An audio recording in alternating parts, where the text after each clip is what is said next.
ইরানকে ধ্বংস করতে গিয়ে কোটি কোটি ডলারের ক্ষতির মুখে ইসরায়েল, পাশে নেই একমাত্র বন্ধু ট্রাম্পও। নেতানিয়াহুর পতন কি শীঘ্রই?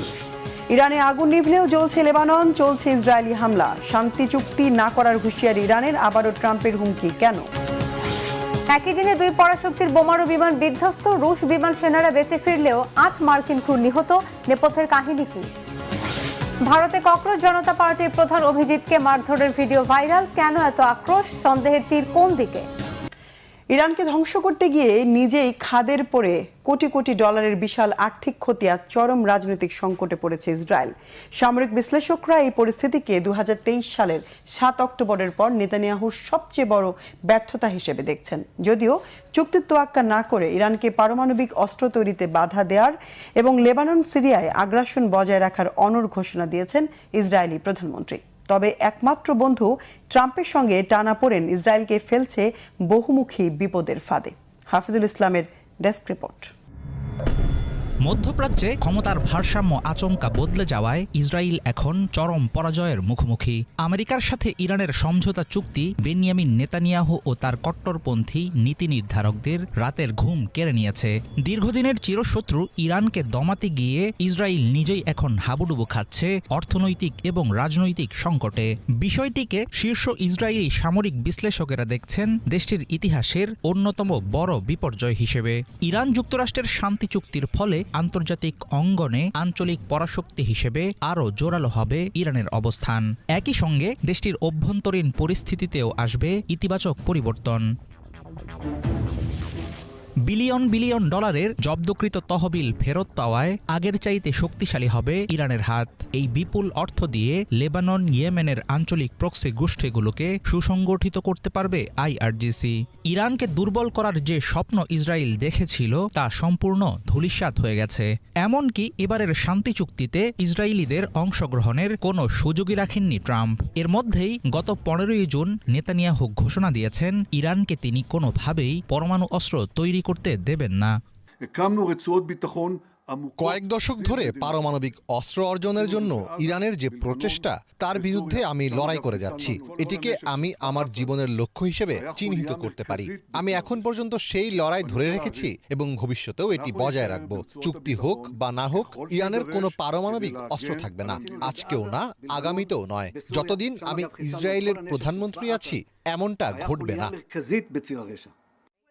রাজনৈতিক অধপতনের পাশাপাশি অর্থনৈতিক দিক থেকেও এবারের যুদ্ধ ইসরায়েল ও নেতানিয়াহুর জন্য বড় ফ্লপ বা ব্যর্থতা হিসেবেই সামনে এসেছে। ইরানের উপর বোমা ফেলতে ও নিজেদের আকাশসীমা রক্ষা করতে গিয়ে ইসরায়েল প্রায় 50 বিলিয়ন শেকেল খরচ করে ফেলেছে। অথচ এত খরচের পরেও ইরানের বর্তমান সরকারকে ক্ষমতা থেকে সরানো যায়নি, বরং আগের চেয়ে শক্তিশালী হয়ে উঠেছে খামেনির প্রশাসন। তবে অনেকের আশঙ্কা নেতানিয়াহুর লাগাম ছাড়া বাড়াবাড়ি শান্তি চুক্তিকে ফেলতে পারে হুমকির মুখে।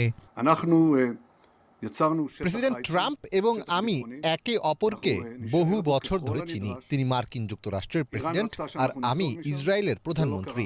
অনেক সময়ই আমাদের দৃষ্টিভঙ্গি মিলে যায়, আবার এমন সময়ও আসে যখন আমাদের দৃষ্টিভঙ্গি মেলে না। আমি ইসরায়েলের নিরাপত্তার স্বার্থ রক্ষা করার জন্য দায়বদ্ধ এবং আমি এ ব্যাপারে সবসময় নিজের অবস্থানে অনড় থাকি। ইসরায়েলের ভেতরেও প্রধানমন্ত্রী বেনিয়ামিন নেতানিয়াহু এখন তীব্র সমালোচনার মুখে। 2023 সালের 7 অক্টোবরের পর এটিকে তার ক্যারিয়ারের দ্বিতীয় বৃহত্তম ব্যর্থতা হিসেবে গণ্য করা হচ্ছে। এমনকি আমেরিকার সাথে ইসরায়েলের কূটনৈতিক সম্পর্কেও ধরেছে দৃশ্যমান ফাটল। সব মিলিয়ে অন্তহীন এক মাল্টি ফ্রন্ট বা বহুমুখী যুদ্ধের ফাঁদে আটকে গেছে ইসরায়েল।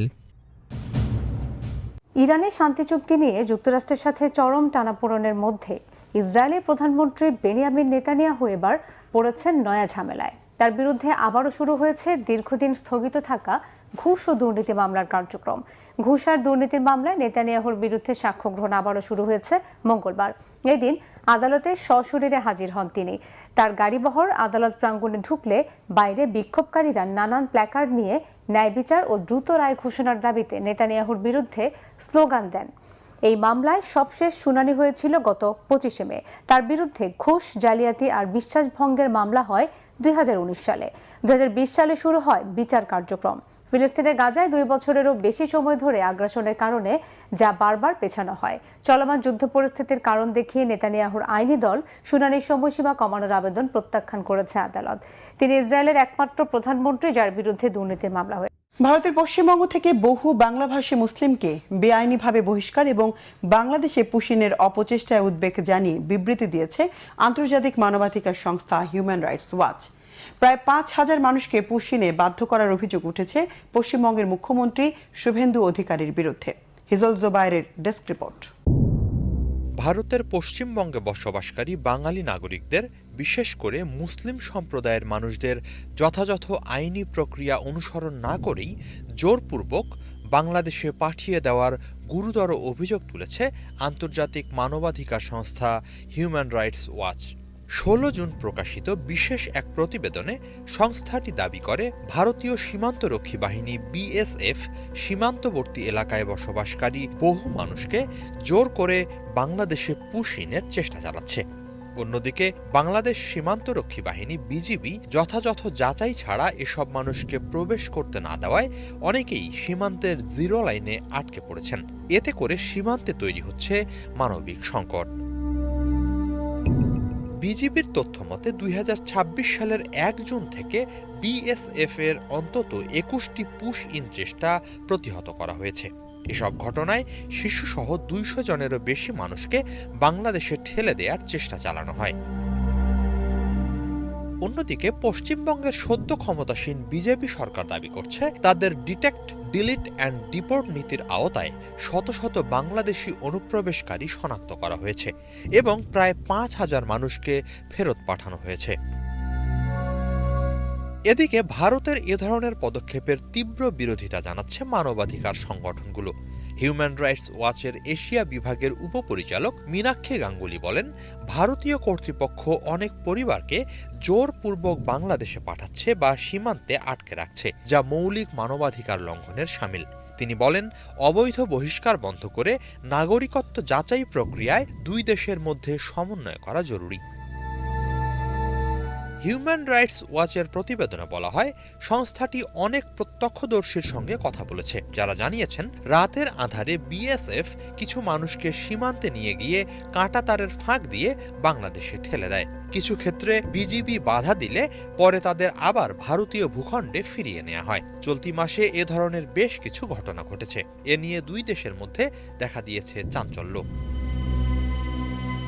প্রতিবেদনে পশ্চিমবঙ্গে মার্চ মাসের নির্বাচনের আগে ভোটার তালিকা সংশোধনের নামে 90 লাখেরও বেশি ভোটারকে বাদ দেওয়ার বিতর্কিত বিষয়টিও উল্লেখ করা হয়েছে। ওই বাদ পড়াদের আটক ও বহিষ্কারের আশঙ্কা দেখা দিয়েছে।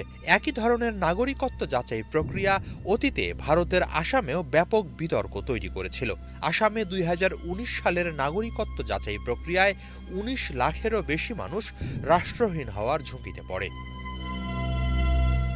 আসামের মুখ্যমন্ত্রী হিমন্ত বিশ্ব শর্মা দীর্ঘদিন ধরেই বাংলাভাষী মুসলমানদের অবৈধ অভিবাসী হিসেবে অভিযুক্ত করে চলেছেন। সম্প্রতি তিনি দাবি করেন, সীমান্তের কাছে নিয়ে গিয়ে অনেককেই সরাসরি সীমান্ত পার করে দেয়া হয়েছে।